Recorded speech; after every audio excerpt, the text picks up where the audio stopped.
شروع اللہ کا نام لکھ کر جو بڑا مہربان نہایت رحم والا ہے۔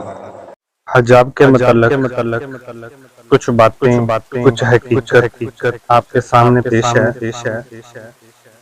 اگر عورت چاہتی ہے کہ وہ خوبصورت نظر آئے تو اسے چاہیے کہ وہ پردہ کرے۔